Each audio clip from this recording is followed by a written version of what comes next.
tal? Bienvenidos a esta quinta edición del podcast de Visión Inteligente de Negocios.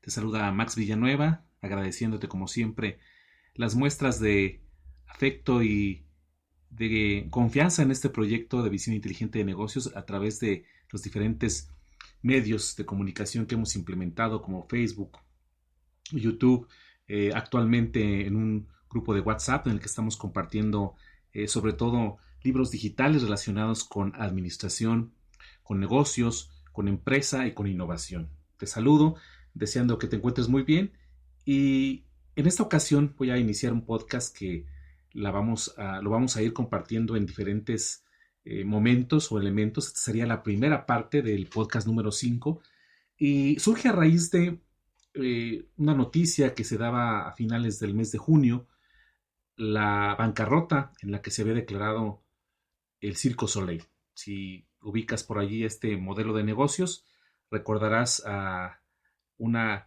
propuesta muy sofisticada de lo que representa un circo, muy famoso alrededor del mundo, que fue muy disruptivo en su época y sobre todo vamos a tener la oportunidad de platicar un poco también de algunos otros libros de interés relacionados con lo que posteriormente nos va a llevar a reflexionar el tema central. El podcast lo hemos denominado Cuando el océano se seca, reflexiones sobre la crisis del Circo Soleil. Porque hablamos de océanos y de circos, poco a poco vamos a ir adentrarnos a este tema. Te puedo adelantar que este concepto de océano está tomado de una literatura administrativa relativamente nueva. Pero antes de esto, quisiera que nos adentráramos un poco en este contexto. Te decía, a finales de este año, la empresa internacional Cirque du Soleil se declaró en bancarrota. Y antes de llegar a este punto, que seguramente lo veremos en partes adicionales a este primer podcast, voy a invitarte a que realicemos un viaje hacia el año 1982. ¿Qué de particular tiene este año? Bueno, en este año fue publicado uno de los mayores bestsellers de la administración de todos los tiempos. Es un libro que llevaba por título En busca de la excelencia, escrito por los autores Tom Peters y Robert Waterman. Tom Peters, una figura muy relevante en los negocios actualmente, para las MIPYMES, para las grandes empresas. En él se analizaba la estructura de éxito que tenían muchas empresas muy variadas en diversos sectores e industrias de aquella época. Hablamos de los inicios de los años 80, como cuáles, como IBM, HP, Procter & Gamble, entre otras empresas de renombre en ese momento histórico de la administración. A grandes rasgos, lo que se analizaba en este libro es que la ventaja competitiva de estas empresas se basaba en 7 elementos fundamentales que conformaban su operación. Y los autores lo denominaron 7 S's. Y esto por sus siglas en inglés. Strategy, que sería la primera, la estrategia que tenía la empresa. Structure, que era la parte número 2, la estructura orgánica con la que funcionaban. La tercera S es staff, el equipo de trabajo, el factor humano que está haciendo posible el desempeño de la empresa. La cuarta S, skills, habilidades, conocimientos, capacidad de adaptación y la propia inteligencia que se va formando dentro de la empresa para hacer frente a los retos. La número 5, systems, sistemas. Hablamos, si bien, de tecnología, pero también de procesos que pueden estar incorporados a una mejora en el trabajo. La número 4, valores compartidos, que en el caso de la S la denominarías como shared values. Y la número 7 es el style, el estilo. Con estos elementos bien conjugados, estas empresas analizadas en esta literatura conformaban un estudio bastante serio que seguramente no se había hecho en la administración históricamente, tal vez desde la propia teoría de sistemas, la propia teoría de la contingencia, que es parte de los fundamentos de la teoría administrativa. Y este libro lanzó a la fama a sus autores, especialmente a Tom Peters, quienes continuaron escribiendo al respecto algunas otras obras tituladas, por ejemplo, la continuidad de este libro como Pasión de la Excelencia, y un tercero que se llamaba Renovación hacia la Excelencia. Descubriendo, mientras tanto, que muchas organizaciones de excelencia identificadas en el primer libro, a medida que el tiempo iba pasando, habían caído algunas habían desaparecido, o en el mejor de los casos se enfrentaban duras crisis en sus operaciones. Es decir, algo que resurgió en la escena administrativa es que aquellas empresas con altas ventajas competitivas no la iban a sostener a través del tiempo. A pesar de los estudios y de estas heces que estaban conformando su éxito empresarial, su ventaja competitiva. Si hiciéramos una metáfora sobre este análisis, diríamos que el ecosistema empresarial pudiéramos compararlo con un océano. Ese océano estaría lleno de peces muy grandes, de peces muy pequeños, que serían los diferentes tipos de compañías o de empresas que están incursionando en ese mercado general de personas que conformarían este océano, metafóricamente hablando. Podríamos pensar entonces que las empresas analizadas por Peters y Waterman representarían a esos tiburones, los grandes peces que a medida que van marcando territorio, van explorando diferentes mercados, van haciendo pues muy compleja la competencia en estos sectores, muy encarnizada. Las empresas que se enseñoreaban, dominaban gran parte de ese océano, pero todo cambia cuando de pronto empiezan a aparecer tiburones más feroces y en esa lucha encarnizada por dominar el océano, este se tiñe de rojo. Es una metáfora que seguramente te da alguna idea respecto a por qué hablamos de océanos en términos del caso del Cirque du Soleil específicamente.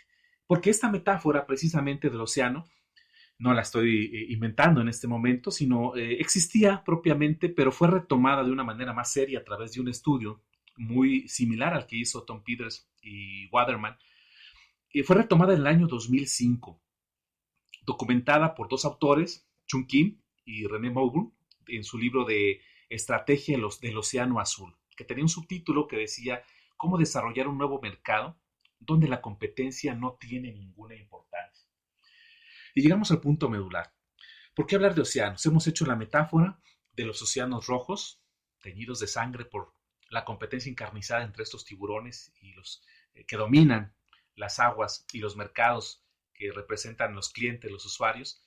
Y la otra visión, la del libro de Estrategia de Océano Azul, que ponía como referente el hecho de que las empresas no deben empeñarse específicamente en buscar un lugar en esos océanos rojos, porque seguramente iban a terminar comidos por esos tiburones. Este planteamiento nos permitía reconsiderar y replantear la visión de negocios hacia un océano azul, un océano tranquilo, de aguas muy transparentes, en los cuales los tiburones no existían porque no había un peso importante en los elementos competitivos o las ventajas competitivas que ellos tenían en sus océanos rojos.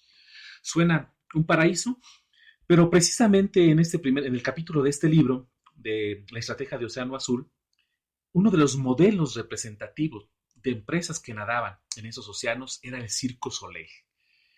Uno de los productos definido así en el libro, tal como lo voy a mencionar ahora, uno de los productos culturales más grandes de la nación, en este caso Canadá, es el origen de los fundadores, que tiene un origen también ya bastante añejo, es decir, no es una empresa relativamente nueva, se crea en 1984, hablamos casi de 2 años de diferencia en la publicación del libro de Tom Peters, que fueron los años 80, y un grupo de actores callejeros realizaron las primeras producciones llevando por título Reinventamos el Circo.